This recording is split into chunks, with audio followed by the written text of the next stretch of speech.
What happens when a hard-working single father gets humiliated and turned away from an upscale restaurant on his birthday? The one night he saved for months to treat himself, only to catch the attention of an elegant woman dining alone who witnessed the entire heartbreaking scene.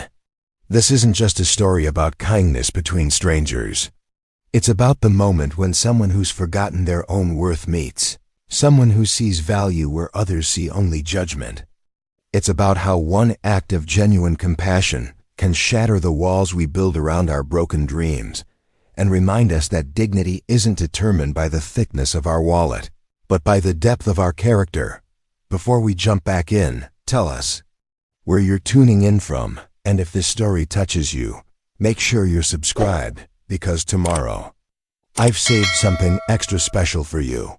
The reservation confirmation email was still on Torrin Wilde's phone, time-stamped 3 weeks ago when he'd had the courage to book a table at Bellacorti, the kind of restaurant where celebrities posted Instagram photos and food critics wrote reverent reviews. Table for one, 7:30 p.m., Saturday night. His birthday at 34, Torrin couldn't remember the last time he'd done something purely for himself.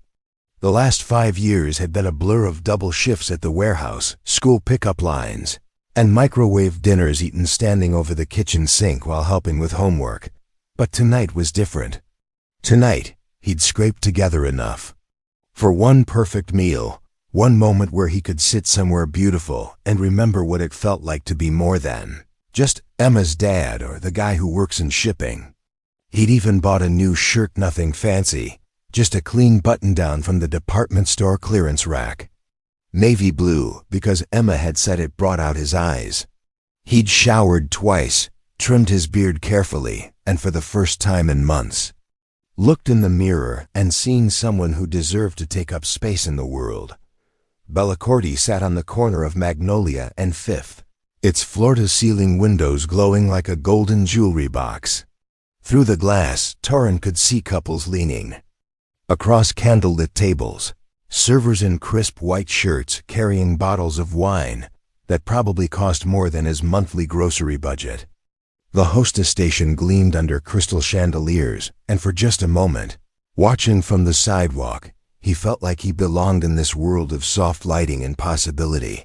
The hostess was young, maybe 22, with the kind of effortless beauty that came from expensive skincare and a life unburdened by financial stress. Her smile was practiced, professional, and it faltered the moment Torrin stepped through the heavy oak doors.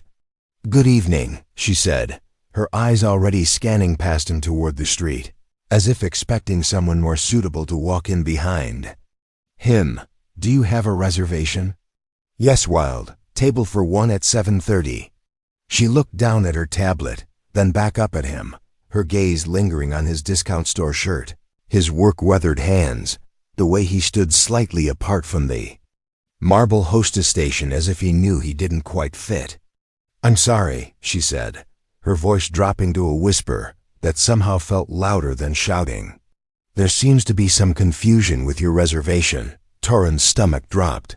"Confusion? I booked this 3 weeks ago. I have the confirmation email." He pulled out his phone, fingers suddenly clumsy as he scrolled to find the message. There it was, Bellacorti Restaurant. Reservation confirmed. Table for one. Saturday, 7:30 p.m. The hostess barely glanced at the screen. "Sir, I understand. There might have been a technical error with our booking system, but we're completely full tonight. Perhaps you'd be more comfortable at Denny's down the street." The words hung in the air like smoke from an extinguished candle. Around them, the restaurant hummed with quiet conversation and the gentle clink of silverware against china.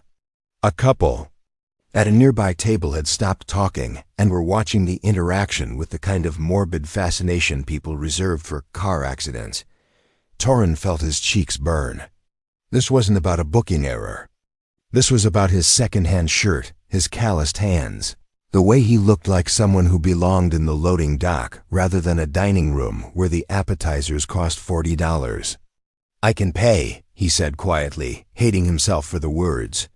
Even as they left his mouth, "I saved for this." "It's my birthday." The hostess's expression didn't change. "I'm very sorry, sir, but there's simply nothing available. If you'd like to make a reservation for another evening, perhaps for a more appropriate venue, I'd be happy to help you find something in your price range." The suggestion landed like a slap. Torin stood there for a moment, feeling the weight of every eye in the restaurant, the quiet judgment of people who'd never had to choose between fixing their car and buying their kid new shoes. He thought about Emma, asleep at her friend's house for the night, and how excited she'd been that Daddy was finally going to do something special for his birthday. "Thank you," he managed, his voice steadier than he felt. "I'll figure something else out." He turned toward the door, each step feeling like a small defeat.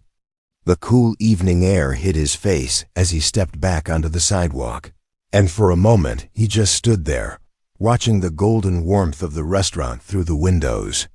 Inside, the hostess was already greeting the next guests, a couple in matching designer coats, who were welcomed with genuine smiles and immediate seating.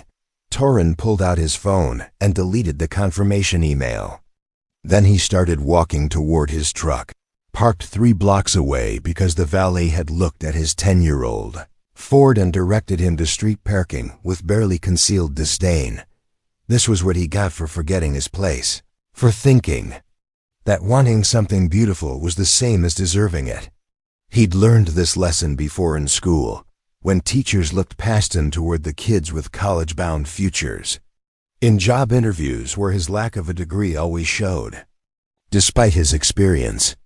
In the small daily interactions where people decided his worth based on his appearance rather than his character. But tonight, on his birthday, in the one moment he'd allowed himself to hope for something more, the reminder felt particularly cruel, that as he reached his truck, Torin caught his reflection in the driver's side window. He looked tired, older than his years, like a man who'd been carrying weight for so long, he'd forgotten what it felt like to stand up straight. The navy shirt that had looked so promising in his apartment mirror now seemed like costume he'd worn to a party where he was never truly invited. He sat in the truck for several minutes, not starting the engine, just breathing. Tomorrow he'd go back to the warehouse, back to the routine of work and responsibility, and making sure Emma had everything she needed. Tonight was supposed to be different. Tonight was supposed to be his. The worst part wasn't the rejection itself. It was the confirmation of what he'd always suspected, but tried not to believe, that there were places in this world where people like him simply didn't belong, no matter how hard they worked or how much they saved, or how desperately they wanted to feel like they mattered. Torin finally started the engine and pulled away from the curb, leaving Bellecourt's golden glow in Pull de Gueux, his rearview mirror. He didn't know that someone inside had been watching the entire scene unfold. Someone who understood rejection and judgment more intimately than her designer dress and expensive jewelry might suggest. He didn't know that his story was just beginning. Torin Wilde hadn't always been the man who got turned away from fancy restaurants. 3 years ago, he'd worn suits to work, had a secretary who brought him coffee in real ceramic mugs, and owned business cards with titles that impressed people at neighborhood barbecues. He'd been regional sales manager for Clearwater Industries, a mid-sized manufacturing company, where his ability to connect with people had turned him into their top performer year after year.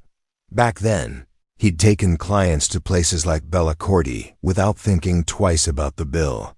He'd known which fork to use for the salad course and could discuss wine pairings with the sommelier. He'd had a corner office with 2 windows and a photo of Emma on his desk back when she was missing her front teeth and believed her daddy could fix anything in the world. The layoffs came during Emma's first-grade year, part of a restructuring initiative that eliminated his entire department in favor of automated systems and cheaper overseas operations. Severance lasted 4 months. His emergency fund stretched it to 7. By month 8, with Emma's private school tuition due and his mortgage payment looming, pride became a luxury he couldn't afford. That's how a man who once closed 6-figure Deals found himself loading trucks at Pinnacle Logistics, starting at 5 in the morning and finishing when the last delivery was sorted. The work was honest, physical, and it paid just enough to keep Emma in her school and their apartment in Oakwood Heights, the kind of middle-class neighborhood where single fathers and second-hand shirts were notable for all the wrong reasons. Worst part wasn't the drop in salary or the way his back ached after 10-hour shifts. It was the invisibility. At Clearwater, people had sought his opinion, valued his insights, treated him like someone whose thoughts mattered. At the warehouse, he was employee number 247, notable only when he made mistakes or missed shifts. Emma didn't understand the change, not really. At 8 years old, she knew Daddy's job was different now and that they ate more dinners at home instead of restaurants. But she still looked at him like he hung the moon and painted the stars.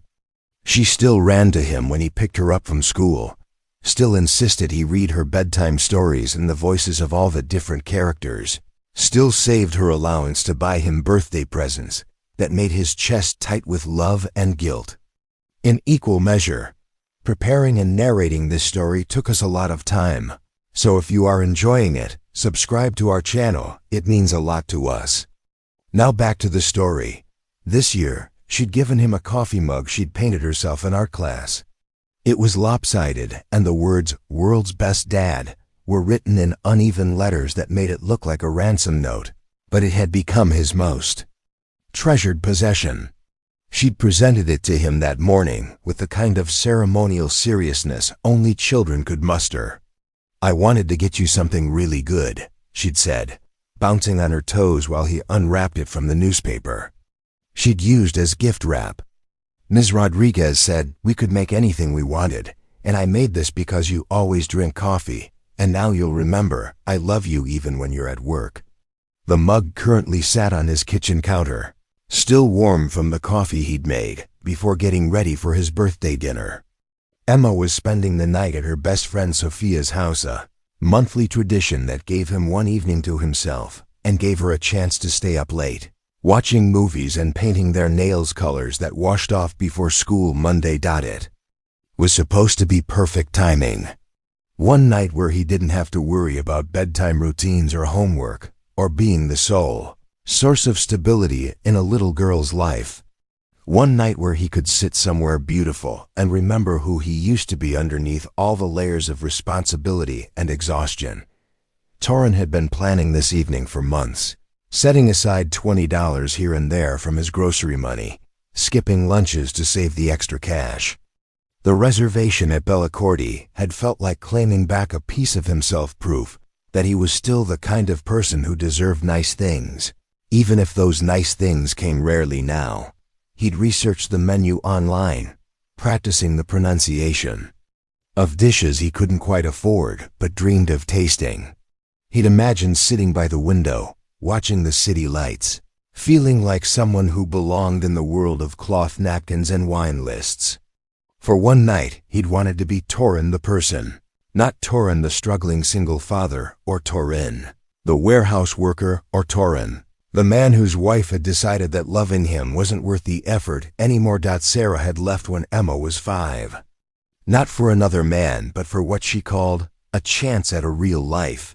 She'd packed her bags on a Tuesday morning while Emma was at school and Torrin was at work, leaving only a note that said she was sorry, but she couldn't pretend to be happy anymore. The divorce papers had arrived 6 weeks later, along with her forwarding address in Portland and a promise to call Emma every Sunday that lasted exactly 3 months before dwindling to holiday cards and birthday gifts ordered online. Emma rarely asked about her mother anymore, but sometimes Torrin caught her staring at family photos with the kind of quiet sadness that made him want to drive to Portland and demand explanations that wouldn't change anything. He'd learned to be both parents, to braid hair and help with math homework, and attend every school play and soccer game with the fierce dedication of someone trying to fill a space meant for 2 people. Most days, he managed. He'd gotten good at the logistics of single parenthood, at making one salary stretch to cover 2 lives, at being present and patient even when exhaustion made his bones feel heavy. But sometimes, in quiet moments like tonight, the weight of it all pressed down on him like a physical thing. He wasn't looking for sympathy or rescue. He just wanted to be seen as someone with value beyond his utility as a father and provider. He wanted to sit somewhere beautiful and be treated like he belonged there, like his presence was welcome rather than tolerated. Instead, he was driving home to an empty apartment, carrying the familiar sting of not being enough. The drive back to Oakwood Heights took Torrin through the old downtown district, past the community center where he'd first met Sarah in a pottery class neither of them had particularly wanted to take, past the diner where they'd had their first date, arguing good-naturedly about whether coffee counted as dinner, past the courthouse where they'd gotten married in a ceremony so small it fit in the clerk's office. With two strangers pulled from the hallway as witnesses, he found himself pulling into the parking lot of Meridian Park, the place where he proposed to Sarah 5 years later under the oak tree that was older than both of them combined. It was also where he brought Emma every Sunday morning, where she'd learned to ride her bike and where they had picnics that consisted of peanut butter sandwiches and juice boxes that tasted like luxury when shared on a checkered blanket. Park was empty now, streetlights casting long shadows across the playground equipment.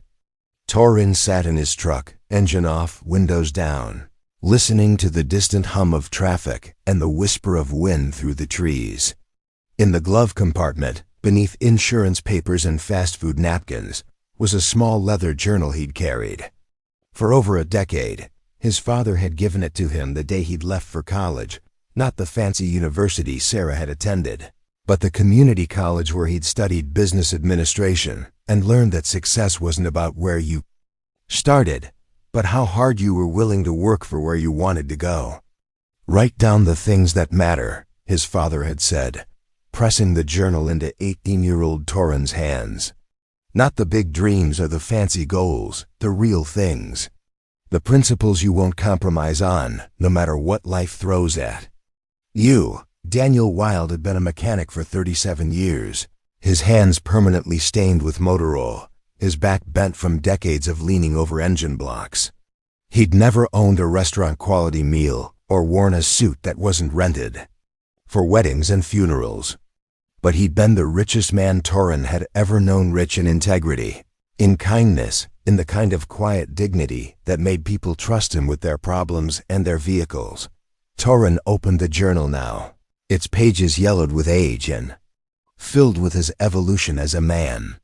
The early entries were idealistic, full of 20-something certainty about how the world should work. But scattered throughout were the principles that had remained constant, the values that had anchored him through job losses and divorce and the daily challenge of raising a daughter alone. People deserve to be treated with respect, regardless of their bank account balance, he'd written after his first job in retail, when he'd watched managers dismiss customers based on their appearance. Success isn't measured by what you accumulate, but by what you contribute, was scrawled across a page from his early days at Clearwater, when he'd been tempted to prioritize commissions over honest advice to clients. Emma will learn more from watching how I handle failure than from seeing me succeed easily, appeared in shaky handwriting from the week Sarah had left, when he'd been so angry and hurt he could barely form coherent thoughts. The most recent entry was from 3 months ago, written during his lunch break at the warehouse. Being broke doesn't make you broken. Being ignored doesn't make you invisible. Being dismissed doesn't diminish your worth. Tonight, those words felt like a lifeline thrown to a drowning man. Torrin had learned these lessons the hard way. His father had died of a heart attack during Torrin's second year at Clearwater, 3 days before Emma was born. There had been no time to grieve properly, no space to process the loss of the man who'd taught him that character wasn't something you wore like cologne, it was something you built through daily choices, moment by moment, decision by decision. The funeral had been simple, held at the same community center where Torrin had later met Sarah. Daniel Wilde's co-workers had filled every folding chair. Mechanics and customers and neighborhood kids he'd taught to change their oil. Person after person had spoken about his kindness, his honesty, his willingness to stay late to help someone get their car running so they could make it to work the next morning. "Your father never made much money," his mother had said afterward. Standing in their small kitchen surrounded by casseroles brought by people whose names Torrin had never heard but whose lives his father had touched. "But he was the wealthiest man I knew. He understood that how you treat people is the only thing that really matters." That inheritance, that understanding of true wealth, was what Torrin had been trying to pass on to Emma, not through lectures or grand gestures, but through the daily example of how he navigated the world. When they were at the grocery store and he let someone with fewer items go ahead of them in line. When he helped their elderly neighbor, Mrs. Patterson, carry her groceries up the stairs without being asked. When he treated the fast food workers and retail clerks and school custodians with the same courtesy he'd once shown to corporate executives. Emma absorbed these lessons without realizing she was learning them. Last month, she'd given her lunch money to a classmate whose family couldn't afford the field trip fee. When Torrin had asked her why, she'd shrugged and said, "You always say we should help people when we can, even if it's hard for us too." Sitting in the park where he'd built so many memories with his daughter, Torrin realized that tonight's humiliation at Bellicorti had shaken something fundamental in him. Not his values, those remained solid as bedrock, but his faith that those values mattered in a world that seemed increasingly obsessed with surfaces rather than substance. He pulled out a pen and wrote in the journal, "Tonight I was reminded that dignity is not given by others, it's something you carry within yourself. The hostess at Bellicorti couldn't take away my worth any more than she could grant it. Emma needs to see a father who knows his value isn't determined by other people's limitations." He paused, then added, "Tomorrow I'll take Emma for pancakes at Sullivan's Diner. We'll sit by the window, and I'll remember that the best meals aren't about the price of the food, they're about the love at the table." Torrin closed the journal and started the truck. He had a daughter to pick up in the morning, a life to live with intention and grace, an example to set that went far deeper than dinner reservations or designer clothes. The hostess at Bellicorti had seen only his shirt and his calloused hands. But Emma saw a father who read bedtime stories in funny voices, who never missed a soccer game, who taught her that kindness was more valuable than wealth, that perspective, that truth, was worth more than all the fancy restaurants in the city. Venus Blackwood had been sitting at table 12 for 47 minutes, watching her $50 appetizer grow cold while she stared at the empty chair across from her. The reservation had been made for 2 Dr. Venus Blackwood and guest, but the guest would never arrive, couldn't arrive, would never arrive anywhere again. At 38, Venus owned a successful chain of medical clinics, drove a car that cost more than most people's annual salaries, and lived in a penthouse overlooking Harbor Bay with windows that made the city look like a jewelry box scattered with diamonds. From the outside, her life appeared to be everything the American dream promised: financial security, professional respect, and the kind of freedom that money could buy. But tonight, sitting alone in Bellicorti on what should have been her 3rd wedding anniversary, Venus felt like the loneliest person in a room full of couples, sharing intimate conversations over candlelight. The empty chair belonged to Marcus, would have belonged to Marcus, if pancreatic cancer hadn't stolen him away 8 months, 2 weeks, and 3 days ago. They'd been engaged for 6 months when he was diagnosed, planning a small ceremony at the Botanical Gardens where they'd had their first real conversation about building a life together. The wedding had happened anyway, in the oncology wing of St. Mary's Hospital, with Marcus in a hospital gown and Venus in a simple white dress that she'd bought in the gift shop because there hadn't been time to go home and change. They'd had 11 months as husband and wife, 11 months of treatments and hope, and the kind of fierce, desperate love that blooms when you know every moment is borrowed time. 11 months of Marcus insisting that Venus continue building her business, Continue living, continue believing in a future that they both knew might not include him. "Promise me something," he'd said during one of their last conversations, when the morphine made his words soft and his thoughts drift like clouds. "Promise me you won't disappear into your grief. Promise me you'll keep showing up for life, even when it feels impossible." Venus had promised, but keeping that promise was proving harder than building $1 million business or earning her medical degree or any of the other challenges she'd conquered through sheer determination and refusal to accept defeat. The problem with being successful and wealthy was that people assumed you had everything figured out. They saw the designer clothes and the expensive dinners and the ability to travel anywhere in the world, and they thought that money could fill the spaces where love used to live. They didn't understand that grief was the great equalizer, that loss felt the same whether you mourned in a mansion or a studio apartment. Venus had thrown herself into work after Marcus died, expanding her clinics to underserved neighborhoods, hiring the best doctors she could find, creating the kind of medical practices where people were treated with dignity, regardless of their insurance coverage. It was meaningful work, important work, but it couldn't fill the silence in her penthouse or make her morning coffee taste like something other than obligation. She'd started coming to Bella Corti on their anniversary because it was where Marcus had proposed, not with grand gestures or public declarations, but quietly, over dessert, with a ring he'd saved for months to buy and words that still echoed in her memory. "I don't know what our future looks like, but I know I want to face it with you." Tonight was supposed to be about honoring that memory, about keeping her promise to show up for life. She'd made the reservation for 2 out of habit, forgetting until she arrived that there was no longer anyone to fill the second chair. The hostess had offered to remove the extra place setting, but Venus had declined.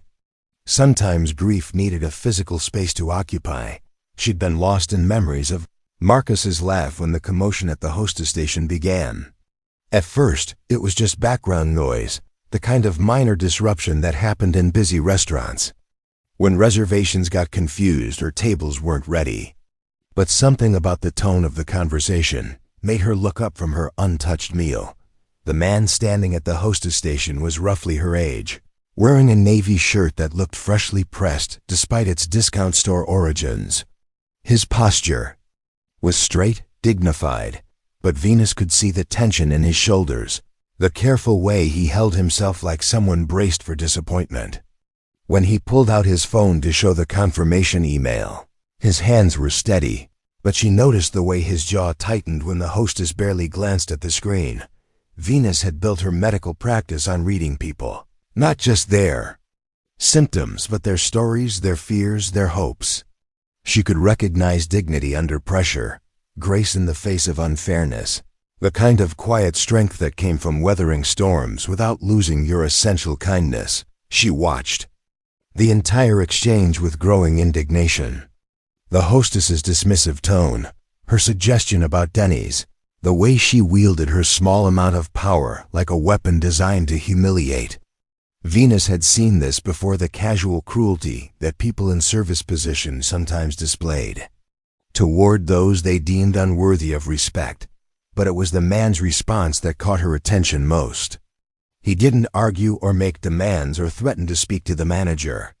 He absorbed the rejection with the kind of dignity that spoke to deep reserves of character, thanked the hostess despite her rudeness, and walked away with his head held high. "It's my birthday," he'd said quietly, and something in those 3 words broke Venus's heart in a way that felt both familiar and startling. She knew what it felt like to mark important days alone, to hope for moments of joy and have them crushed by circumstances beyond your control. She knew the particular sting of being dismissed, of having your worth questioned by people who saw only surfaces. But more than that, she recognized something in him that she'd been missing in her own life since Marcus died: authentic human connection. The kind of genuine presence that couldn't be bought or manufactured or prescribed. As Venus watched him disappear into the evening, she made a decision that surprised her with its clarity and conviction. She signaled their waiter, asked for the check, and began formulating a plan that would either be seen as an act of kindness or the impulsive gesture of a woman who'd been isolated by grief for too long. Either way, she couldn't let this moment pass. She couldn't watch someone else's dignity be trampled while she sat safely in her privileged booth, protected by her wealth and status. Marcus had always said that the measure of a person wasn't what they accumulated, but what they contributed. Tonight, Venus was going to contribute something that mattered, the recognition that everyone deserved to be treated with respect, regardless of the size of their bank account. She gathered her purse, left a generous tip for the confused waiter, and headed for the door. She had a stranger to find and an invitation to extend at. It was time to keep her promise to Marcus about showing up for life. Starting with showing up for someone who needed to know that his worth wasn't determined by a hostess's prejudice. Venus spotted Torin's truck 3 blocks from Bellicorti, parked under a flickering streetlight that cast intermittent shadows across the windshield. She'd followed at a discreet distance, driving her silver Mercedes slowly through the downtown streets, feeling both foolish and determined in equal measure. What was she doing, chasing after a stranger whose only crime had been wanting to celebrate his birthday at a restaurant that didn't think he belonged there? But something about his quiet dignity in the face of humiliation had stirred something in her that had been dormant since Marcus died. A sense of purpose that went beyond her medical practice and her carefully scheduled life. An impulse toward human connection that felt both terrifying and necessary. She parked across the street and watched as Torin sat motionless in his truck, his silhouette framed against the driver's side window. He wasn't crying or pounding the steering wheel or displaying any of the dramatic reactions one might expect from someone who'd just been publicly embarrassed. He was simply sitting, processing, enduring. The stillness of his posture spoke volumes about the kind of man he was, someone who absorbed pain quietly, who didn't inflict his disappointments on the world around him. Venus checked her reflection in the rearview mirror, suddenly conscious of her appearance in a way she hadn't been in months. The black dress was designer, elegant, but not ostentatious. Her jewelry was understated pearl earrings, and the simple wedding band she still wore despite Marcus being gone. She looked like what she was, a successful woman who could afford the finer things in life. The question was whether that would help or hinder what she was about to attempt. Taking a deep breath, Venus stepped out of her car and crossed the street. Her heels clicked against the asphalt, a sound that seemed unnaturally loud in the quiet evening air. Torin must have heard her approaching because he turned his head slightly, his eyes widening in surprise when he recognized her from the restaurant. Venus knocked gently on the passenger side window, her heart racing with an anxiety she hadn't felt since medical school presentations. Torin hesitated for a moment, then reached across to unlock the door. "I'm sorry to bother you," Venus said, not getting into the truck but standing by the open door. "I was at Bellicorti tonight. I saw." "What happened?" Torin's expression shifted, embarrassment replacing surprise. "Oh, I'm fine. Just a misunderstanding with the reservation system." Even now, protecting the dignity of others by not calling out the hostess's obvious discrimination. Venus felt her respect for this stranger deepen. "No, it wasn't," she said gently, "and you shouldn't have to pretend it was. What happened to you was wrong."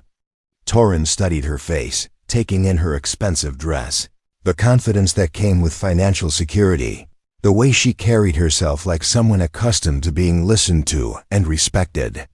"Look, I appreciate the concern, but I'm used to places like that not being for people like me. It's not the first time, and it won't be the last." The resignation in his voice broke something loose in Venus's chest. How many times had he been made to feel like his presence was unwelcome? How many small humiliations had he endured and internalized until he believed they were somehow deserved? "My name is Venus," she said, "Venus Blackwood. And I have a proposal for you." Torrin's eyebrows lifted slightly. A proposal? Have dinner with me. Not at Bellacorti, somewhere better. Somewhere that understands that good food should be about nourishment and celebration, not exclusion and judgment. The silence stretched between them, filled with the distant sounds of the city and the weight of two strangers trying to navigate an unexpected moment of connection. Venus could see Torrin processing her offer, weighing kindness against suspicion, hope against the hard-earned wisdom that told him to be wary of gifts that seemed too good to be true. "Why?" he asked finally. "You don't know me. I could be anyone." Venus smiled, the first genuine smile she'd felt in weeks. "You could be. But I watched you in that restaurant. I saw how you handled being dismissed and humiliated. You were gracious when you had every right to be angry. You didn't make a scene or demand to speak to the manager or take your frustration out on that poor hostess who was just following orders. She probably didn't agree with. That tells me something about who you are." Torrin shook his head slowly. "You don't understand. I can't afford." "This is my invitation," Venus interrupted gently. "My treat. Call it a random act of kindness, or call it guilt over sitting there and watching someone be treated badly without intervening.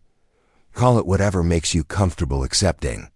"I don't take charity," Torrin said, but there was no offense in his voice, just a quiet statement of principle. "It's not charity. It's dinner between two people who both know what it's like to mark special occasions alone." Venus paused, surprised by her own honesty. "Today is your birthday. Tonight was supposed to be my 3rd wedding anniversary.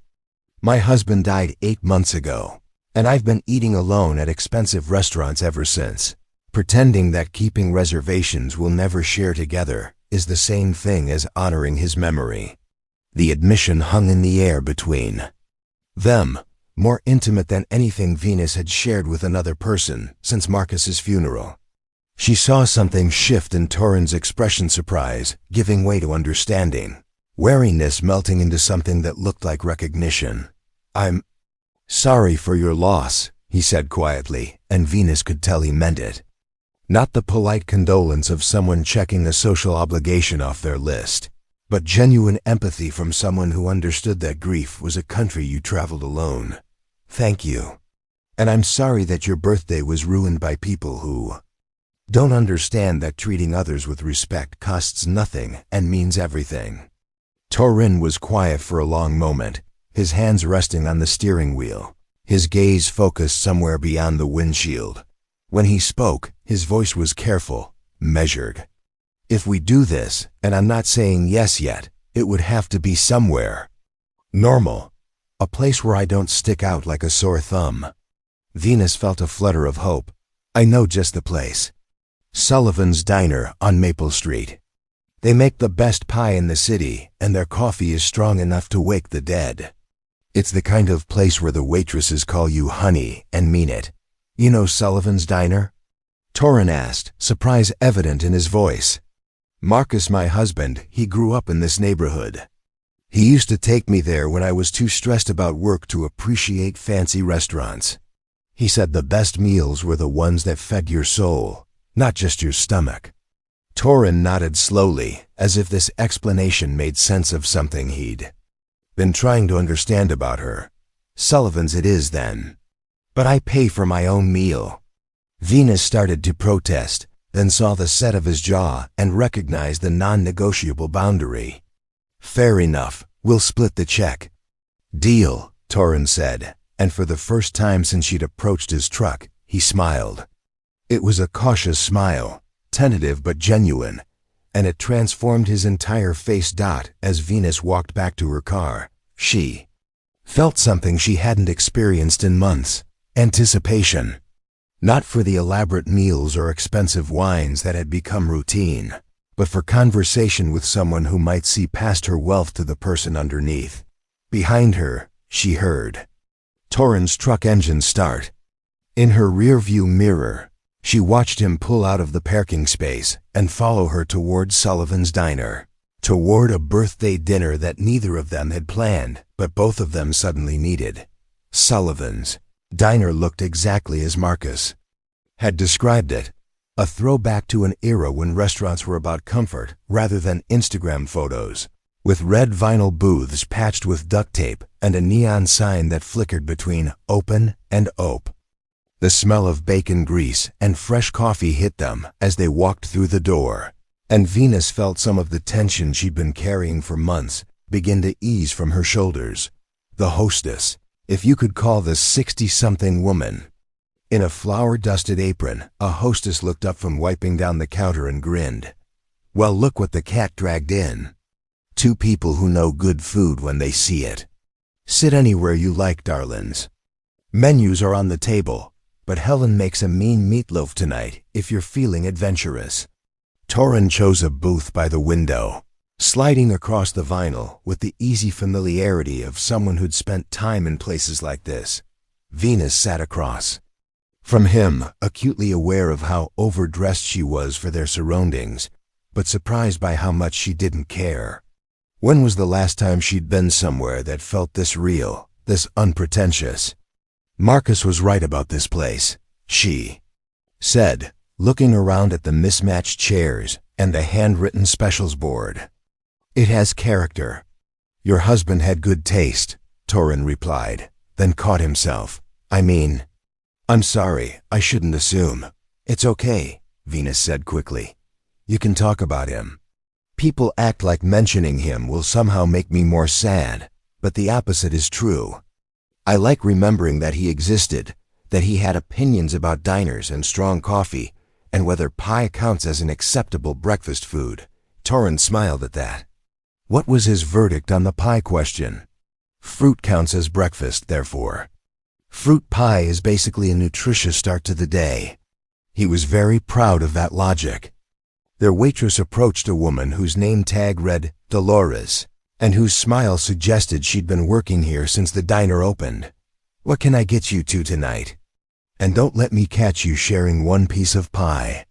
Helen made fresh apple today, and you'll want your own slice. Venus ordered coffee and a grilled cheese sandwich, comfort food she hadn't allowed herself in years. Torrin asked for the meatloaf and coffee black, and Venus noticed the way Dolores treated him, no different from how she'd greeted Venus, despite the clear difference in their clothing and circumstances. So, Venus said after Dolores had bustled away, tell me about your daughter. You mentioned picking her up tomorrow. Torrin's entire demeanor softened at the mention of Emma. She's 8. Spends Friday nights with her best friend Sophia, which is how I ended up with a free evening to embarrass myself at fancy restaurants.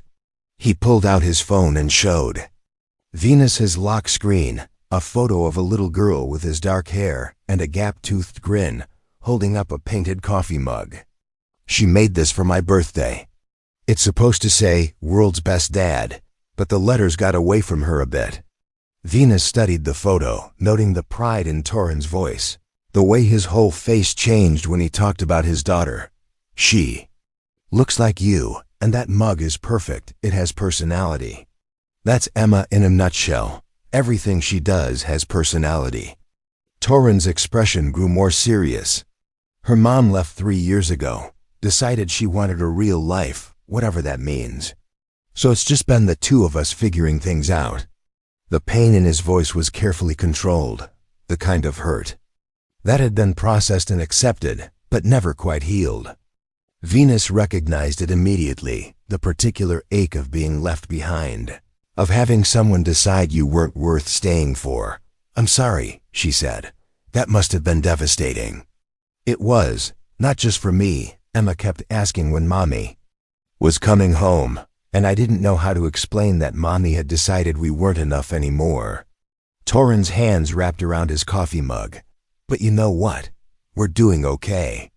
Better than okay, actually. Emma's happy, she's doing well in school, and she knows she's loved. Sometimes I think we're better off without someone who saw us as obstacles to her happiness. Dolores returned with their food, and Venus found herself genuinely hungry for the first time in weeks. The grilled cheese was perfect crispy bread, melted cheese that stretched in golden strings, The kind of simple pleasure she'd forgotten existed. "What about you?" Torin asked between bites of meatloaf. "Medical practice must keep you busy." Venus nodded. "I run a chain of clinics. Started with one small practice in an underserved neighborhood and built from there. It's good work helping people who might not otherwise have access to quality health care." "That's impressive and important." Marcus thought so. He was always proud of what I'd built, even when it meant long hours and missed dinners. Venus paused, realizing she was about to share something she'd never told anyone. "The truth is, I threw myself into work after he died, because I didn't know how else to fill the silence. Success is supposed to make you happy, right? But when you don't have anyone to share it with, it's just an empty achievement," Torin finished quietly. "Exactly." Venus looked at him with surprise. "Most people don't understand that. They see the money and the status and assume I have everything I could want. Money solves some problems," Torin said. "But it doesn't solve loneliness. And it doesn't bring back the people we've lost." They sat in comfortable silence for a moment, the weight of shared understanding settling between them. Venus realized this was the first real conversation she'd had in months. Not small talk with colleagues or polite exchanges with clients, but genuine human connection with someone who saw past the surface to the person underneath. "Can I ask you something?" Torin said finally. "Of course. Why did you really follow me tonight? I mean, I appreciate it, don't get me wrong. But you could have just felt bad about what happened and moved on with your evening. Most people would have." Venus considered the question, tracing patterns in the condensation on her water glass. "Because I recognize something in you. The way you handled yourself tonight with dignity, even when you were being treated poorly. I haven't seen much dignity lately. Most of the people in my world are so focused on appearances and status that they've forgotten how to be genuine." She paused, then continued more quietly. "And because I've been sitting alone in expensive restaurants for 8 months, pretending that keeping up appearances honors Marcus's memory, but you know what would really honor him? Connecting with people who understand that character matters more than credit scores." Torin smiled then, the first unguarded smile she'd seen from him. "So this is as much for you as it is for me." "Maybe more," Venus admitted. "You don't need rescuing, Torin. You've got your life figured out in ways that matter. But I've been lost since Marcus died, and meeting you tonight, it reminded me that there are still good people in the world. People worth knowing." "Well," Torin said, raising his coffee mug in a mock toast, "here's to unlikely encounters and the best birthday dinner I've had in years." Venus clinked her mug against his, surprised by how much she meant it when she said, "Here's to new friendships and the courage to show up authentically." As Dolores brought them each a slice of Helen's famous apple pie, whether they'd asked for it or not, Venus realized she was genuinely smiling for the first time since Marcus's funeral. Across from her, Torin was telling a story about Emma's latest art project, his eyes bright with paternal pride and simple joy. For the first time in months, Venus wasn't marking time until she could politely escape. She was exactly where she wanted to be. 3 weeks after their first dinner at Sullivan's Diner, Venus found herself looking forward to Tuesday evenings with an anticipation that surprised her. What had started as a spontaneous act of kindness had evolved into something neither of them had expected. A genuine friendship built on mutual respect, and the kind of easy conversation that felt like coming home. They'd established a routine without really discussing it. Every Tuesday at 7, they met at Sullivan's. Venus would arrive first, usually straight from her clinic, still wearing her professional attire, but gradually learning to relax her shoulders and soften her voice as the evening progressed. Torin would show up 15 minutes later, having picked up Emma from her after-school program and dropped her at Sophia's house for what had become a weekly sleepover tradition. "You're spoiling those girls," Venus had teased him the previous week, watching him text Emma goodnight from their usual booth. "They're 8, Torin had replied with a grin. They're supposed to be spoiled. Besides, Emma's learning that friendship is one of life's great treasures. I'd rather have her understand that early than learn it the hard way later. It was insights like these that had begun to reshape Venus's understanding of what wisdom actually looked like.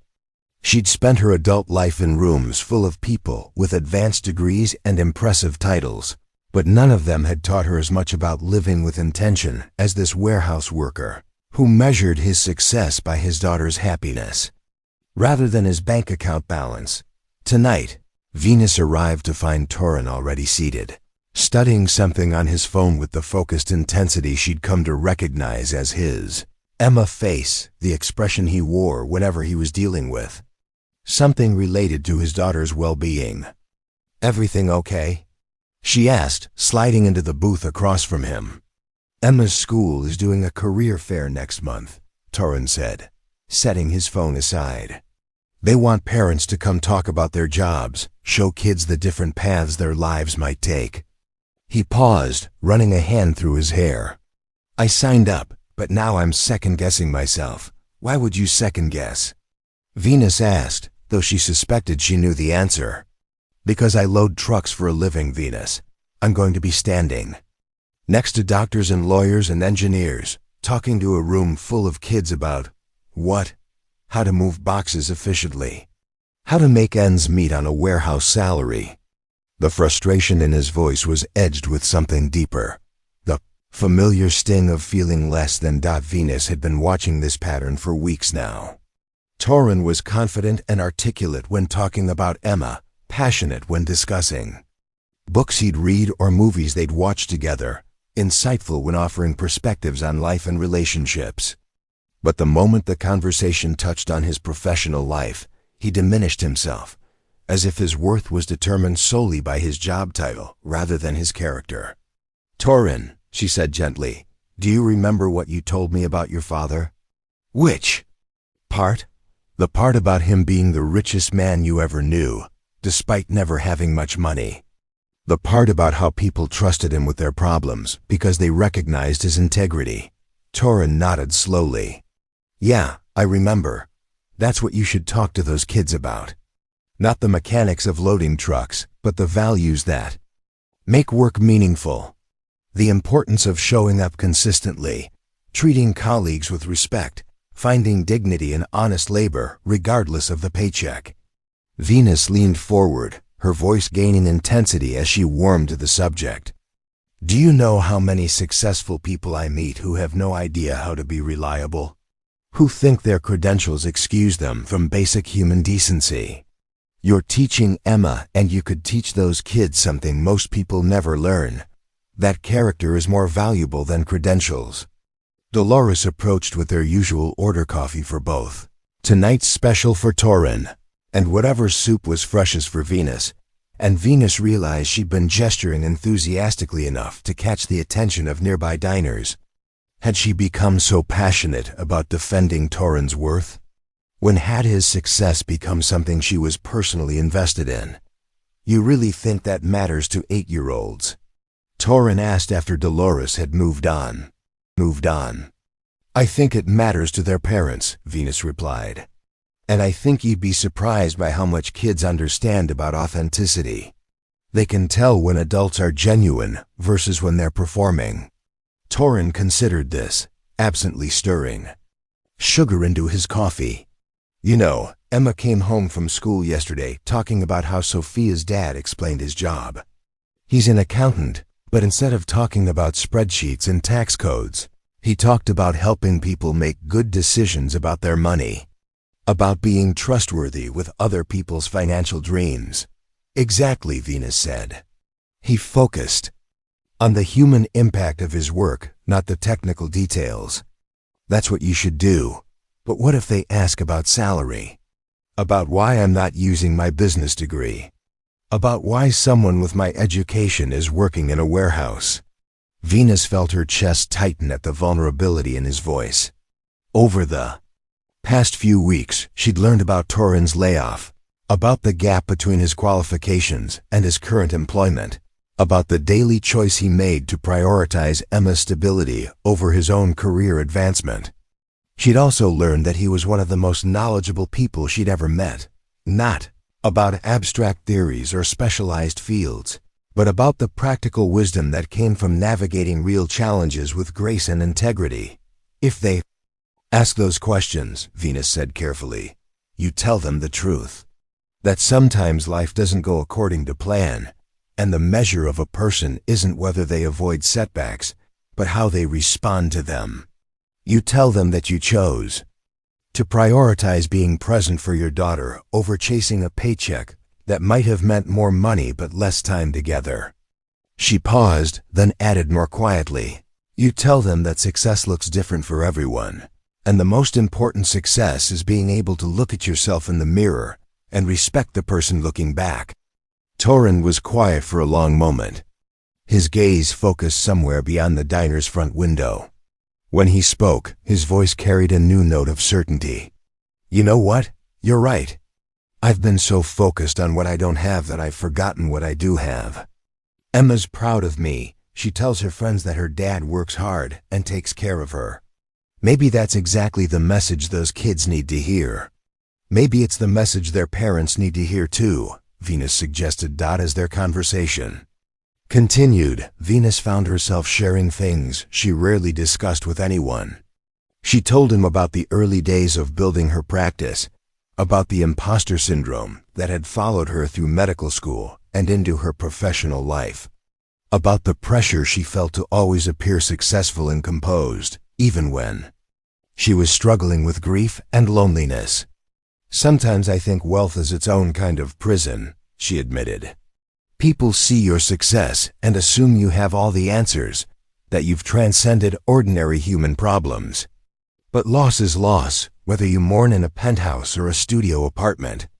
The difference, Torrin said thoughtfully, is that you have the resources to process your grief in private. I had to figure out how to be a single parent while working full-time and dealing with my own heartbreak. Not better or worse than what you went through, just different challenges. This was what Venus valued most about their friendship, Torrin's ability to acknowledge different experiences without diminishing either of them. He never made her feel guilty for her advantages, but he also didn't pretend that money made emotional pain less real. Can I ask you something? Venus said as Dolores refilled their coffee cups. Always. What do you think Marcus would have thought of you? Torrin smiled.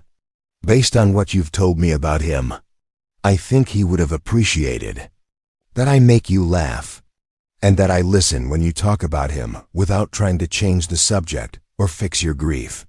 Venus felt tears prick at the corners of her eyes, not from sadness, but from recognition. He would have liked you very much. He always said the best people were the ones who led with kindness instead of credentials. Smart man, Torrin said. I wish I could have met him. Me too, Venus replied. He would have had opinions about your career fair presentation. Probably would have offered to help you practice. What kind of opinions? Venus grinned. He would have told you that any kid who didn't appreciate your honesty and work ethic wasn't worth impressing anyway. And then he would have made you rehearse until you believed it yourself. Torrin laughed, the sound warm and genuine. I like him already. As they finished their meal and prepared to leave, Venus realized something had shifted between them tonight. They'd moved beyond the careful politeness of new friendship into something deeper mutual respect, genuine affection, and a kind of trust that allowed them to be vulnerable without fear of judgment. Walking to their cars, Venus turned to Torrin. For what it's worth, I think those kids are lucky to hear from you. And if any parent has a problem with your message, they're missing the point entirely.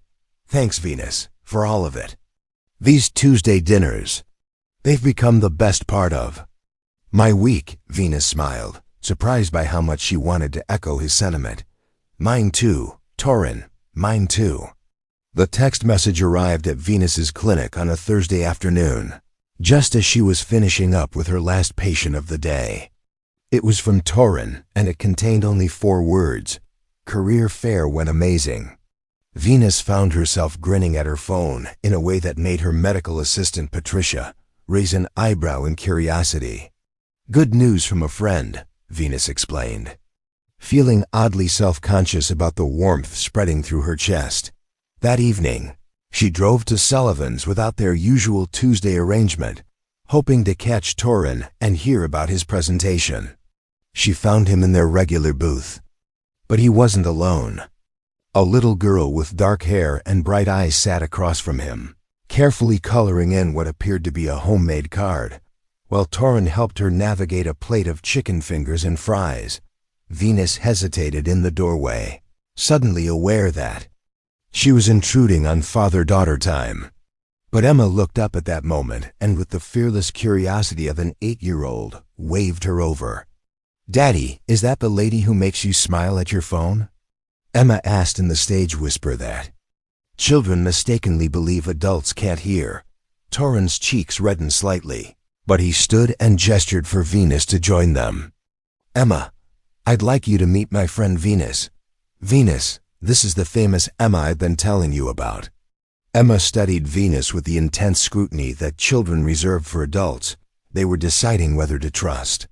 "You're really pretty," she announced finally. "And Daddy says you're really smart too.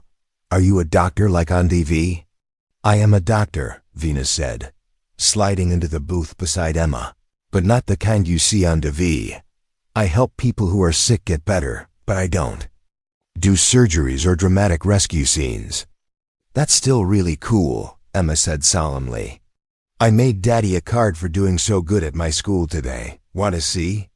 Emma held up her artwork, a crayon drawing of a stick figure standing in front of a group of smaller stick figures, with "World's Best Daddy" written across the top in uneven letters. All the kids said my daddy was the coolest presenter because he didn't just talk about boring work stuff. He talked about being brave and kind and working hard for people you love. Venus felt her throat tighten with emotion as she looked at Torin. That sounds like exactly the right message. 3 kids came up afterward and said they wanted to be like me when they grow up. Torin said, his voice carrying a note of wonder, as if he still couldn't quite believe it. "Not doctors or lawyers or engineers. They wanted to be like me. A warehouse worker who loves his daughter and tries to do the right thing. Because that's what matters," Emma said matter-of-factly, returning to her coloring. "Ms. Henderson says being good matters more than being rich." As Emma focused on her artwork, Torin leaned closer to Venus and spoke quietly. "I kept thinking about what you said, about character being more valuable than credentials, and you were right.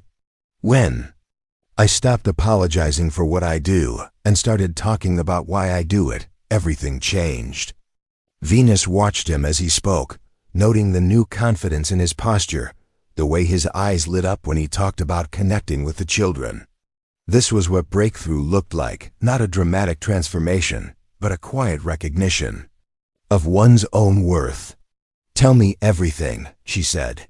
For the next hour, as Emma alternated between coloring and contributing commentary, Torin recounted his presentation. He'd talked about the dignity of honest work, about showing up consistently for the people who counted on you, about finding pride in jobs that kept the world running smoothly. He'd shared stories about his coworkers, the single mother who never missed a shift because her kids depended on her paycheck, the older man who'd been with the company for 20 years and knew every driver's name and family situation. And then this one kid, maybe 9 years old, raises his hand and asks if I'm happy, Torin continued. "Not if I make a lot of money or if I wish I had a different job, but if I'm happy." And I realized ... yeah, I am. Maybe not in all the ways I thought I wanted to be when I was younger, but happy in the ways that actually matter. Venus felt something shift inside her chest as she listened. When was the last time someone had asked her if she was happy? When was the last time she'd even asked herself that question? Her life since Marcus's death had been about functioning, achieving, maintaining. But happiness? That had felt like a luxury she couldn't afford while grieving. "What did you tell the kid?" she asked. I told him that happiness isn't about having everything you want, it's about appreciating what you have and knowing that you're making a difference in someone's life, even if it's just one person. Torrin glanced at Emma, who was now humming softly while she added flowers to her drawing. Sometimes, especially if it's just one person. Emma looked up suddenly, as if sensing she was being discussed. Daddy makes me happy every day, she announced. Even when I have bad days at school or when I miss Mommy, Daddy makes everything better just by being Daddy. Venus felt tears prick at her eyes. She excused herself to the restroom, needing a moment to process the emotion that was building in her chest.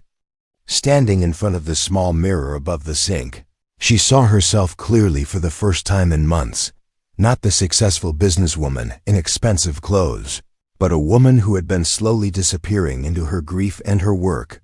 Torrin and Emma were giving her something she hadn't realized she'd lost: the ability to see joy in simple moments, to find connection without agenda, to remember that the most meaningful relationships were built on authenticity rather than utility.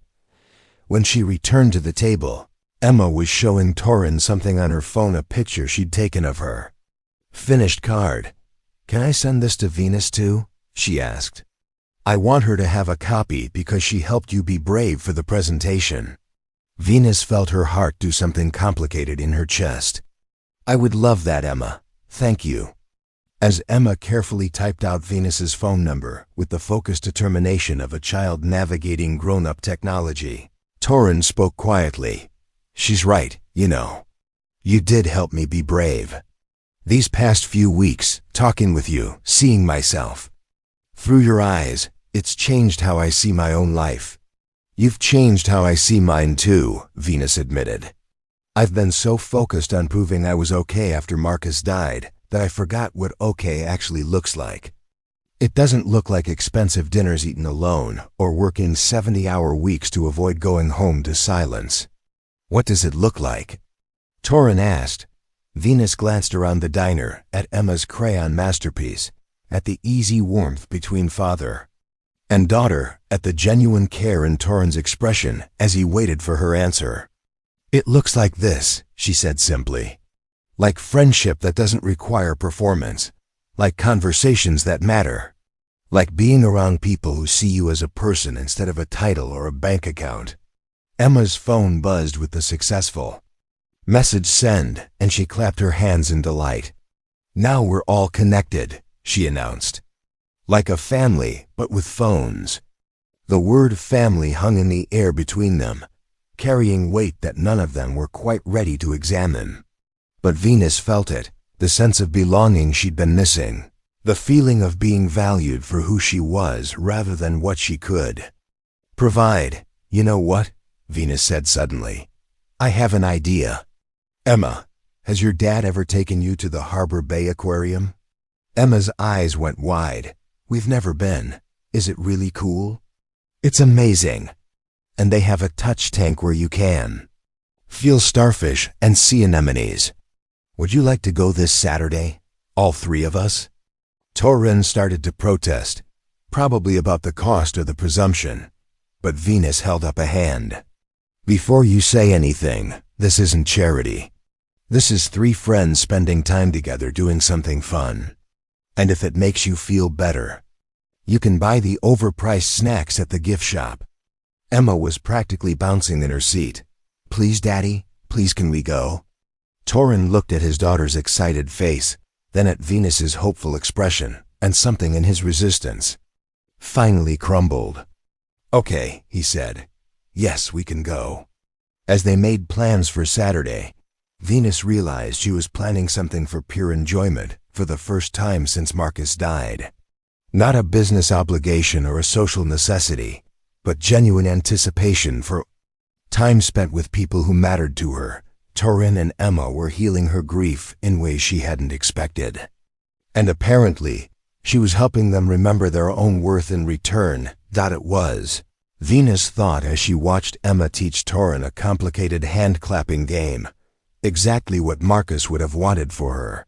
Not a replacement for what she'd lost, but a reminder that love came in many forms, and friendship was one of the most precious.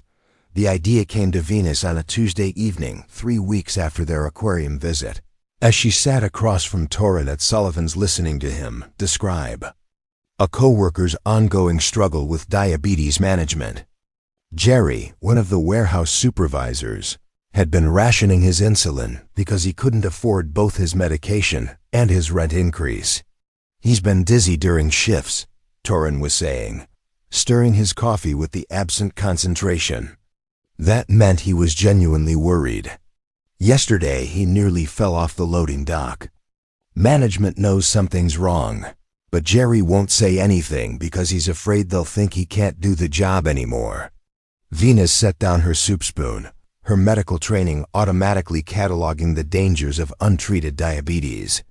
"That's incredibly dangerous. Diabetic episodes can be fatal, especially in a physical job like his. I know. I've been bringing him extra lunches, trying to help however I can, but it's not enough.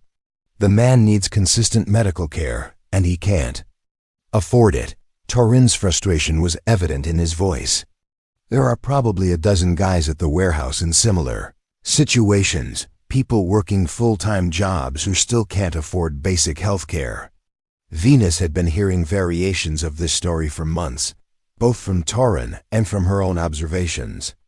Despite running clinics in underserved areas, she knew there were still vast gaps in healthcare access, particularly for working people who earned just enough to disqualify them from assistance programs, but not enough to afford private insurance. "What if," Venus said slowly, an idea beginning to form, "what if there was a way to bring healthcare directly to people like Jerry? Mobile clinics, workplace wellness programs, something that met people where they are instead of expecting them to come to us?" Torrin looked up from his coffee, interest sparking in his eyes. "You mean like a medical van that comes to different businesses?" "Exactly.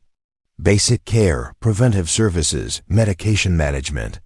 Nothing that would replace emergency services, but enough to catch problems before they become crises." Venus felt her excitement building as the concept took shape. "I've been looking for ways to expand our community outreach, but I've been thinking too traditionally: more clinics, more office space. What if the answer is mobility?" "That could work," Torrin said thoughtfully. "A lot of the guys at work haven't seen a doctor in years, not because they don't want to, but because they can't afford to take time off and pay for an appointment.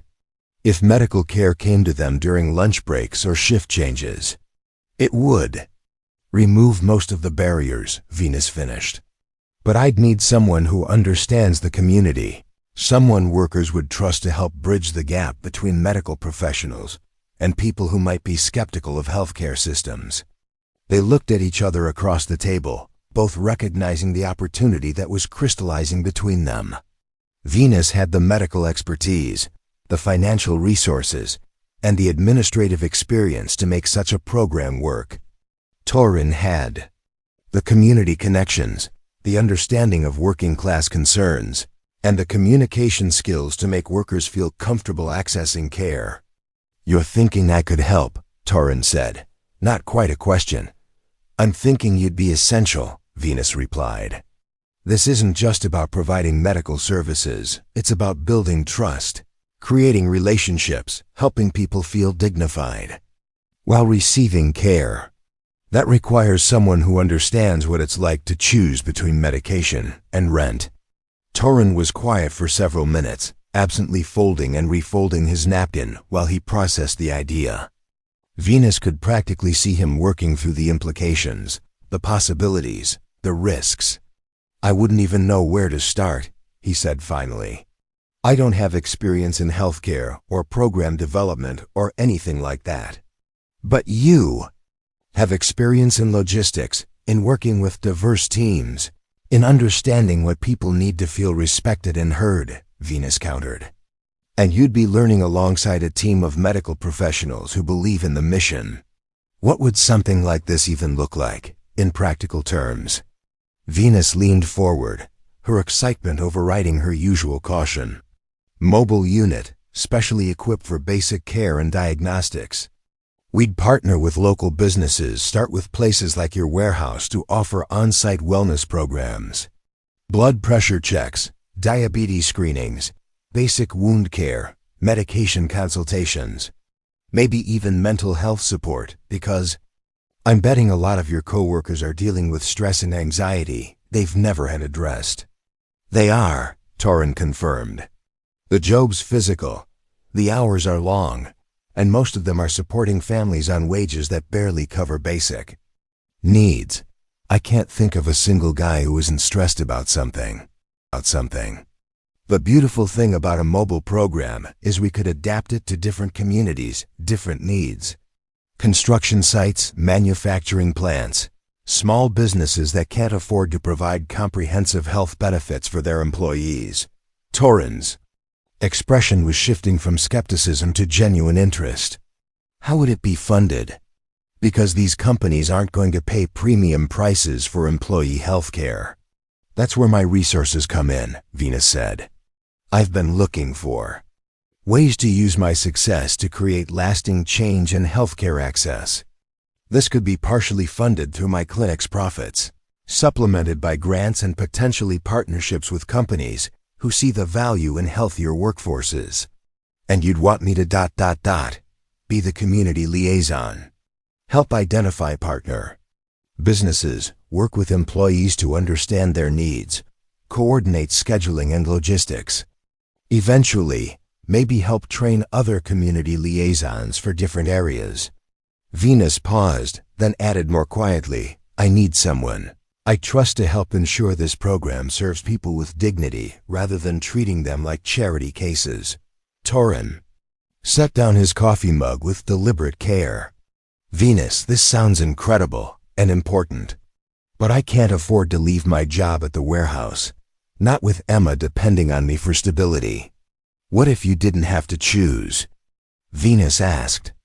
What if we started this as a pilot program, maybe 1 day a week initially, and you could transition gradually as it proved successful? Your warehouse could even be our first partner site. The possibility hung between them, both thrilling and terrifying. Venus realized she was asking Torrin to take a leap of faith, to believe not just in the program, but in her, in their partnership, in his own capacity to contribute meaningfully to something bigger than himself. I'd need to think about it, Torrin said finally. This isn't just about me. Anything I decide affects Emma too. Of course. Take all the time you need. Venus reached across the table and briefly touched his hand. But Torrin? I can't imagine doing this without you. You wouldn't just be helping me create a program, you'd be helping me create the right kind of program. As they prepared to leave Sullivan's that evening, Venus felt a familiar flutter of anticipation mixed with anxiety. She'd built her medical practice methodically, carefully, with extensive planning and conservative growth. This mobile healthcare initiative felt different, riskier, more dependent on human connections than business models, but it also felt more meaningful than anything she'd attempted since Marcus's death. The chance to combine her resources with Torrin's insights, to create something that honored both her medical expertise and his understanding of dignity in vulnerability. Can I ask you something? Torrin said as they stood beside their cars in the parking lot. Always. Why is this so important to you? I mean, beyond the obvious reasons of helping people. Venus considered the question, looking up at the stars that were just becoming visible above the city's glow. Because Marcus always said that privilege was only meaningful if it was used to expand opportunities for others. And because meeting you reminded me that some of the most valuable people in our community are the ones who get overlooked by traditional systems. She paused, then added with a smile, and because I think Emma would be proud to see her father helping other families get the health care they need. Torrin laughed. You're not playing fair, bringing Emma into this. Is it working? It's working, he admitted. Give me a week to think it through properly. To talk to Emma about what it might mean for our routine, our stability. Take all the time you need, Venus said. But know that whatever you decide, I'm grateful you're even considering it. This conversation tonight gave me more hope than I've felt in months." As Venus drove home to her empty penthouse, she realized she was genuinely excited about a project for the first time since Marcus's death. Not just excited about the potential impact, but excited about building something meaningful with someone she trusted. The question was whether Torrin would be brave enough to trust her and himself with this opportunity. Torrin spent the following week in a state of restless contemplation that Emma noticed immediately. During their usual bedtime routine on Wednesday, as he read her favorite story about a brave mouse who befriended a lonely giant, she interrupted him mid-sentence. "Daddy, you keep reading the same page over and over," she said, sitting up in her small bed with the serious expression she wore when something was genuinely bothering her. "Are you worried about something?" Torrin set the book aside and looked at his daughter. Really looked at her. At 8 years old, Emma had already developed an uncanny ability to read his moods, to sense when his mind was elsewhere, even when his body was present. It was both a gift and a responsibility he sometimes felt unprepared for. "I am thinking about something important," he admitted, smoothing her hair back from her forehead. "My friend Venus has an idea for a project that could help a lot of people. And she wants me to be part of it." "The pretty doctor lady?" Emma asked, brightening. "I like her. She listens when I talk, and she doesn't use baby words with me." "Yes, the pretty doctor lady," Torrin smiled. "She wants to start a program where doctors visit people at their jobs to help them stay healthy. And she thinks I could help make it work." Emma considered this with the gravity of a Supreme Court justice weighing constitutional law. "Would you still be my daddy?" "Always and forever," Torrin said, pulling her into a hug. "But it might mean some changes in our routine. Maybe different work hours, or sometimes traveling to different places. Would we still live here? Would I still go to my school? We'd still live here, and you'd still go to your school. This would just be a different kind of work for Daddy. Work that helps people, like what Venus does." Emma was quiet for several minutes, absently braiding and unbraiding a strand of her hair, a habit she developed when processing complex thoughts. Finally, she looked up at him with the startling directness that never failed to surprise him. "Daddy, do you remember when Mommy left?" The question hit him like a physical blow, unexpected and sharp. They rarely talked about Sarah directly anymore, having learned to navigate around that absence rather than through it. "I remember," he said carefully. "I was really sad, but then I wasn't sad all the time anymore because you got happier. Like, you stopped pretending to be okay and started being actually okay." Emma's voice was matter-of-fact, but her eyes were serious. "Since you started having dinner with Venus, you've been actually happy again, not pretend happy." Torrin felt his breath catch out of the mouths of babes. "What does that have to do with the work project?" "If Venus makes you happy and helping people makes you happy, then you should do the project," Emma said with the simple logic of childhood. "Besides, I want to help people too when I grow up. Maybe I could learn from watching you and Venus." That night, after Emma had finally fallen asleep, Torrin sat at his small kitchen table with a cup of coffee and his father's leather journal. He opened to a fresh page and began writing, not about principles or values this time, but about possibility. "Emma sees things I've been afraid to see," he wrote. "She sees that I've been settling for survival when I could be reaching for purpose. She sees that Venus has become more than a friend. She's become a partner in the truest sense, someone who challenges me to be better while accepting who I already am." He paused, pen hovering over the page, then continued, "I've been so focused on providing security for Emma that I forgot to model courage. What kind of lesson am I teaching her if I'm too afraid to pursue meaningful work because it involves risk? What kind of father turns down the chance to make the world better because it's outside his comfort zone?" By Friday, Torrin had made his decision, but he wanted to discuss the practical details with Venus before committing fully. They arranged to meet at her penthouse for the first time, ostensibly, so he could see the space she was considering converting into a planning center for the mobile clinic project. Venus's apartment was nothing like what Torrin had expected. Instead of the sterile luxury he'd imagined, her home was warm and lived in, filled with photographs of her and Marcus, artwork from local artists, and medical journals stacked beside novels on every surface. The view of Harbor Bay was spectacular, but it was the small details that revealed who Venus really was. The coffee mug from Sullivan's Diner sitting on her kitchen counter, the handmade card from Emma propped on her desk, the way she'd arranged the furniture to encourage conversation rather than display wealth. "This is beautiful," Torrin said, meaning it. "It feels like a home, not a showplace." "Marcus insisted on that," Venus replied, gesturing toward a photograph of herself and a man with kind eyes and a gentle smile. "He said houses should be for living, not impressing people you don't even like." They sat at her dining table, which Venus had covered with notebooks, laptops, and preliminary research she'd been conducting on mobile healthcare initiatives. But before they could dive into logistics, Venus surprised him. "Before we talk about the project," she said, "I need to tell you something. This week, while you've been thinking, I've been doing some soul-searching of my own." Torrin waited, recognizing the careful tone she used when approaching something important. "I've been successful in business by being cautious, methodical, risk-averse," Venus continued. "Every decision gets analyzed from 12 different angles before I commit to anything. But this project with you, it doesn't feel like a business decision. It feels like a calling." She paused, looking out at the harbor where boats moved like distant stars across the dark water.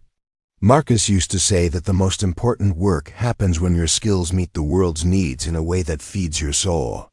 I haven't felt that connection since he died. But when I imagine working with you to bring healthcare to people who've been overlooked, when I think about the difference we could make together, ... You feel it again," Torrin finished softly. "I feel it again. And more than that, I feel like myself again. Not the grieving widow or the successful businesswoman or any of the other roles I've been playing. Just Venus trying to use her gifts to make things better." Torrin reached across the table and took her hand, surprised by how natural the gesture felt. "Venus, I came here tonight to tell you yes. But what you just said ... it makes me even more certain." Her eyes widened. "You're saying yes?" "I'm saying yes to the project, yes to the partnership, and yes to whatever this is becoming between us." The words came out before he could censor them, carrying more truth than he'd planned to reveal. Venus was quiet for a long moment, her hands still in his, her expression cycling through surprise, hope, and something that looked like relief. "What? Is this becoming between us?" she asked softly. "I don't know exactly," Torrin admitted. "But I know it's the most important thing that's happened to me since Emma was born. You've helped me remember that I'm worth more than my job title, that my insights and instincts have value beyond the warehouse. You've made me want to be brave again." "You've done the same for me," Venus said. "You've reminded me that success without connection is just expensive loneliness, and that the best way to honor Marcus's memory isn't to preserve our old life in amber, but to build something new that reflects the values he taught me." They spent the next 4 hours planning, with the focused intensity of people who'd found their shared mission. Venus had already researched mobile clinic vehicles, identified potential funding sources, and compiled statistics on healthcare gaps in their metropolitan area. Torrin contributed insights about workplace culture, scheduling logistics, and the practical considerations that could make or break such a program. "We should start with 3 pilot sites," Torrin suggested, studying Venus's preliminary budget. "Your warehouse may be a construction company and one other business with a significant hourly workforce. That gives us variety in work environments and helps us test different service models." "I like that approach," Venus agreed. "Measured growth, documented outcomes, proof of concept before we scale up. She made notes in the margin of her planning document. What about staffing? We'd need at least one nurse practitioner for each mobile unit, plus support staff. I've been thinking about that, Torrin said. What if we recruited healthcare professionals who've been feeling burned out by traditional medical settings? People who went into medicine to help patients, but got trapped in insurance bureaucracy and profit margins. Venus looked up from her notes, eyes bright with possibility. Like a refuge for idealistic doctors and nurses who want to practice medicine the way they originally intended.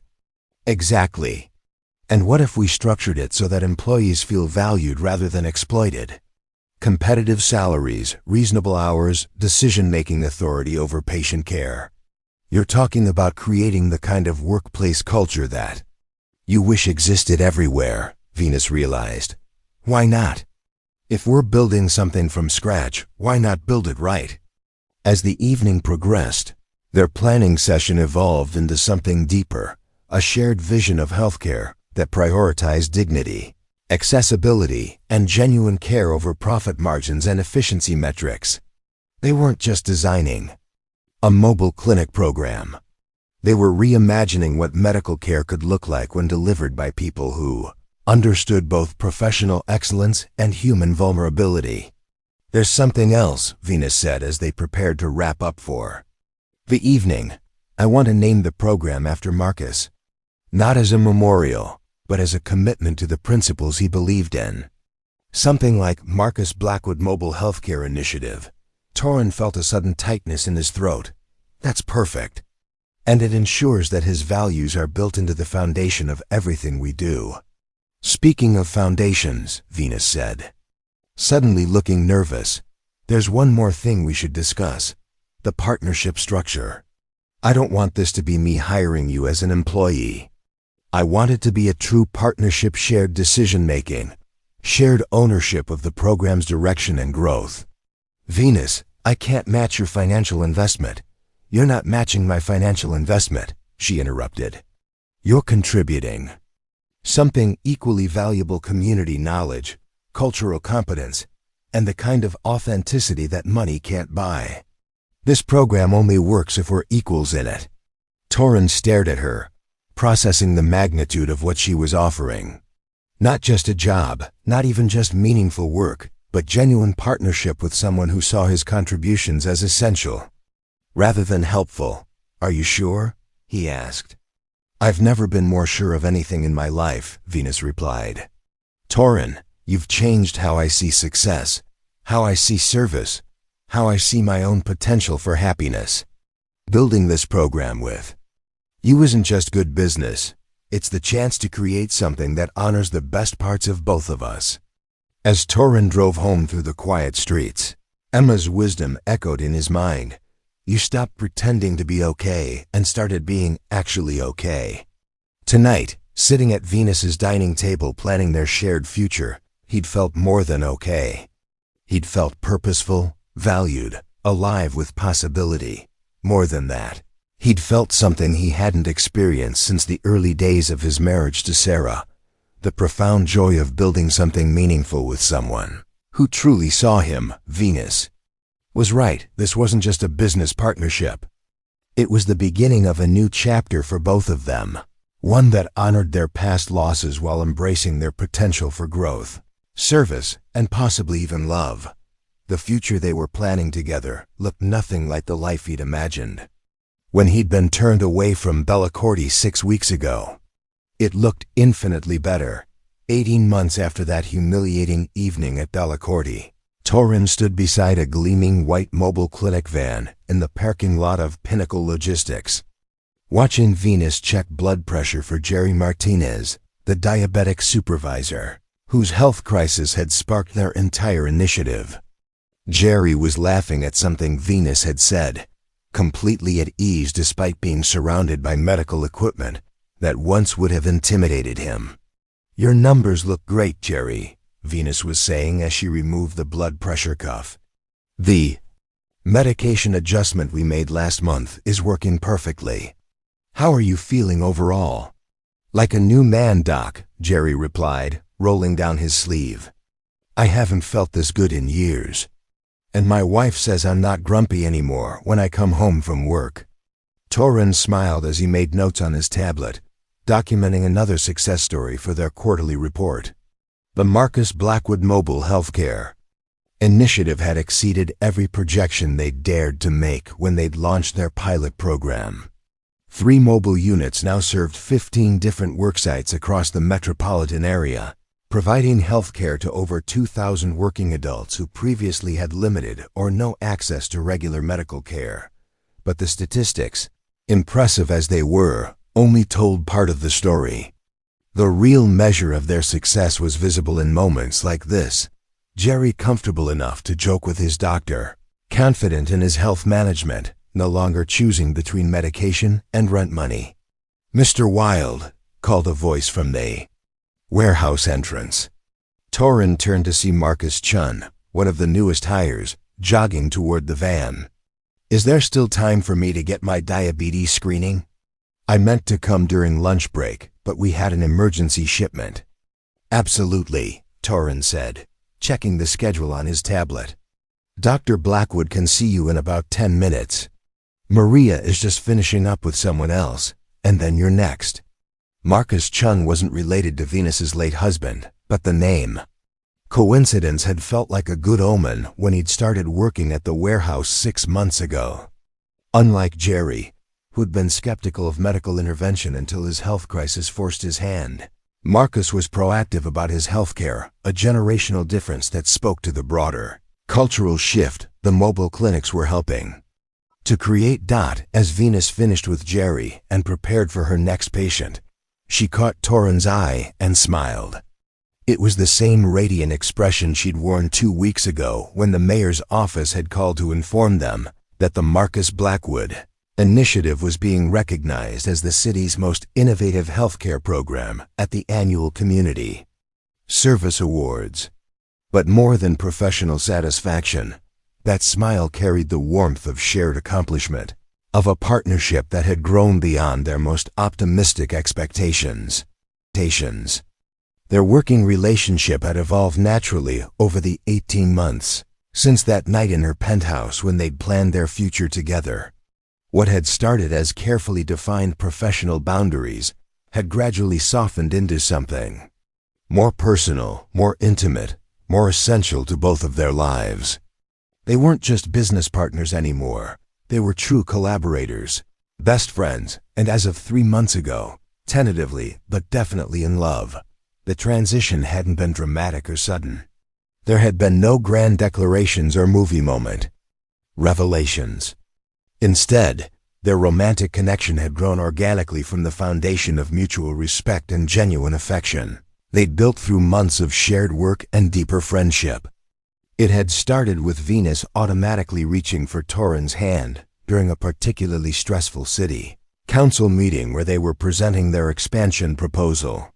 It had progressed through quiet dinners that lasted long past any reasonable discussion of work topics.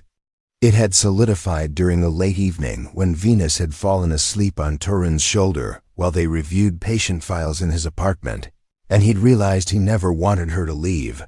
Emma, with the remarkable adaptability of childhood, had not only accepted, but actively embraced Venus's increasing presence in their lives. At 9 years old, she was old enough to understand that her father was happy in a way he hadn't been since before her mother left, and wise enough to appreciate that Venus treated her as a complete person rather than an obstacle to adult relationships. "Daddy," Emma had said one morning over breakfast, about a week after Venus had started staying over occasionally, "I like that Venus laughs at your jokes, even the ones that aren't funny." "My jokes are hilarious," Torrin had protested with mock indignation. "They're dad jokes," Emma had replied matter-of-factly. "Venus laughs because she loves you, not because you're actually funny." The casual use of the word love had stopped Torrin mid-chew, but Emma had continued eating her cereal, as if she hadn't just identified something he and Venus were still navigating carefully around. Now, watching Venus transition seamlessly from Medical professional to community advocate to the woman who would drive home with him tonight and help Emma with her science project. Torrin marveled at how naturally their lives had woven together. There had been challenges, certainly learning to balance their personal relationship with their professional partnership, navigating the complexities of blending families, managing the public attention that came with their program's success. But every obstacle had brought them closer rather than driving them apart. "Torrin," Venus called from inside the mobile unit, "can you help Marcus Chun with the intake forms? He's nervous about the blood work." This was another aspect of their partnership that had evolved beautifully, the way Venus instinctively involved him in patient care, recognizing that his presence often helped workers feel more comfortable with medical procedures. Torrin had completed certification training in basic health advocacy, but his real value was cultural. He spoke the language of hourly workers, understood their concerns, and could translate between their world and the medical establishment in ways that made healthcare feel accessible rather than intimidating. "Absolutely," Torrin replied, moving toward the van. As he passed Venus, she touched his arm briefly, a small gesture of connection that no longer surprised him, but still made his chest warm with contentment. Inside the mobile unit, Marcus Chen sat nervously on the examination table, fidgeting with the paperwork Torrin had given him. At 24, he was younger than most of their patients, but his family history of diabetes made preventive care especially important. "First time getting screened?" Torrin asked, settling into the chair beside the examination table.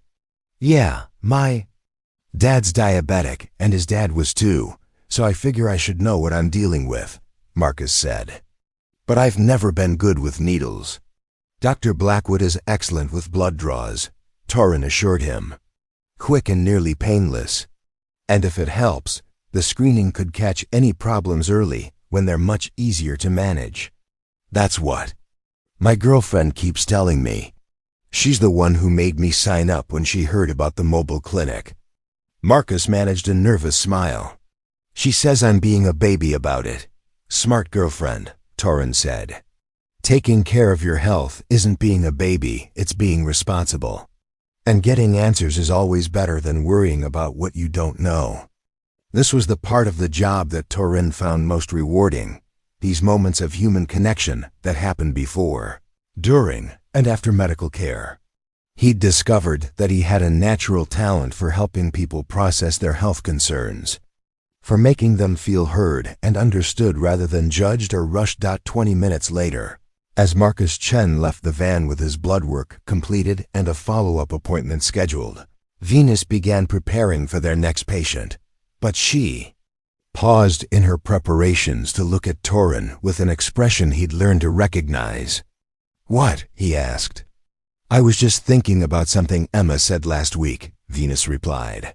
"About how we're like a family now, but with really cool jobs." Torrin laughed. "That sounds like Emma, reducing complex adult relationships to their essential truth. She's not wrong, though. We are like a family. A chosen family that somehow found each other through one of the worst nights of your life." The reference to Bellicorti brought back memories that no longer carried the sting of humiliation. That rejection, painful as it had been, had led directly to everything good in his current life. Without that evening, he never would have met Venus. Without Venus, he never would have discovered his calling in community healthcare advocacy. Without their partnership, he never would have found the courage to pursue work that fed his soul rather than just paying his bills. "You know," Torrin said, "I've been thinking we should celebrate our one-year program anniversary by going back to Bellicorti." Venus raised an eyebrow. "That seems masochistic. Not for revenge or to prove a point," Torrin clarified. "Just to acknowledge how far we've traveled. To toast the moment that brought us together, even though it didn't feel like a gift at the time." Venus considered this, absently organizing her medical supplies while she processed the idea. "Would Emma come with us? I think she'd insist on it. She considers herself an integral part of our story. She is an integral part of our story, Venus agreed. And you know what? I like the idea. Not because that restaurant owes you anything, but because you deserve to sit wherever you want to sit, with people who love you exactly as you are. As their workday wound down and they prepared to drive the mobile unit back to the depot, Torrin reflected on the transformation his life had undergone. 18 months ago, he'd been a warehouse worker struggling to find meaning beyond providing for his daughter. Today, he was the community outreach coordinator for the city's most successful healthcare initiative, a partner in meaningful work that touched hundreds of lives every month. But the professional transformation was only part of the story. The deeper change was personal. He'd rediscovered his worth as a person whose insights and instincts had value beyond his paycheck. He'd learned that love could come in unexpected forms, at unexpected times, with people who saw past surface details to recognize character and potential. That evening, as Torrin helped Emma with her homework while Venus prepared dinner in their kitchen. When had he started thinking of it as their kitchen? He felt the settled contentment of a man whose life aligned with his values. "Daddy," Emma said, looking up from her math worksheet, "Mrs. Rodriguez wants me to write about someone I admire for our Heroes project. Can I write about you and Venus?" "Why would you want to write about us?" Torrin asked, genuinely curious. "Because you help people who don't have enough money for doctors.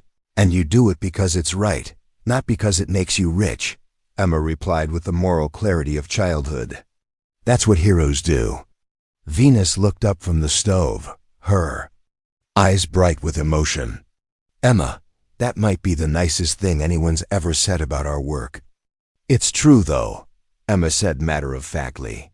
"You guys are like superheroes. But instead of fighting bad guys, you help good people stay healthy." Later that night, after Emma had gone to bed and they were sitting on the couch reviewing patient files and planning the next day's schedule, Venus set aside her paperwork and moved closer to Torrin. "Do you ever think about how different your life would be if that hostess at Bellacorti had just seated you normally?" she asked.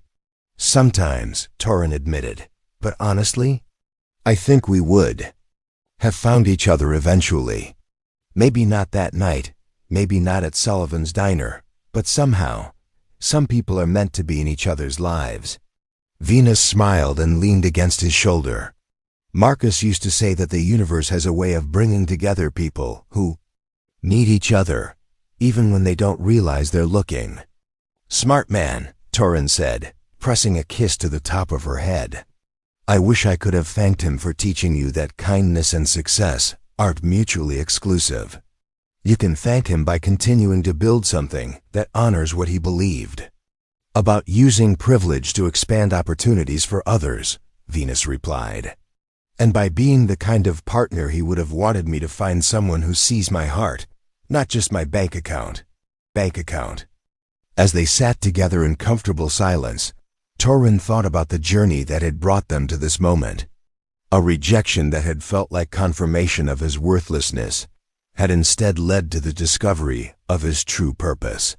A wealthy woman's impulse toward kindness had evolved into the deepest love either of them had ever experienced. A single father's struggle to provide dignity for his daughter had become a mission to provide dignity for an entire community. The Marcus Blackwood Mobile Healthcare Initiative would continue to grow, serving more communities and touching more lives.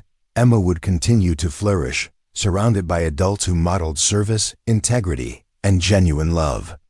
And Venus and Torrin would continue to build a life together that honored both their individual gifts and their shared commitment to go, making the world a little more just, a little more kind, a little more hopeful. Sometimes the most beautiful love stories don't begin with attraction or romance. They begin with recognition. The recognition that another person shares your values, sees your worth, and inspires you to become the best version of yourself. Sometimes the most meaningful work emerges not from careful career planning, but from the collision of personal pain and the opportunity to ease someone else's suffering. Torrin had learned that dignity wasn't something other people could grant or take away. It was something you carried within yourself, reinforced by the company you kept and the choices you made daily. Venus had learned that grief could coexist with joy, that honoring the past didn't require sacrificing the future, and that love was not a finite resource depleted by loss. Together, they'd learned that the most lasting changes happen not through grand gestures, but through consistent acts of service performed with genuine care for human dignity. As Venus fell asleep against his shoulder, and Torrin listened to the gentle sounds of his family's breathing, he felt profound gratitude for the restaurant hostess who'd looked at his discount store shirt and decided he didn't belong in her establishment. She'd been wrong about his worth, but her rejection had set in motion a series of events that led him to exactly where he belonged, in service to his community, in partnership with someone who valued his whole self, and in love that was built on the solid foundation of mutual respect and shared purpose. The best revenge, it turned out, wasn't proving people wrong about your worth. It was building a life so aligned with your values that their opinions became irrelevant. And sometimes, the greatest gifts come disguised as the worst moments, waiting for us to be brave enough to transform rejection into redirection, pain into purpose, and lonely dinners into the beginning of chosen family. Up next, you've got 2 more standout stories right on your screen. If this one hit the mark, you won't want to pass these up. Just click and check them out. And don't forget to subscribe and turn on the notification bell so you don't miss any upload from us.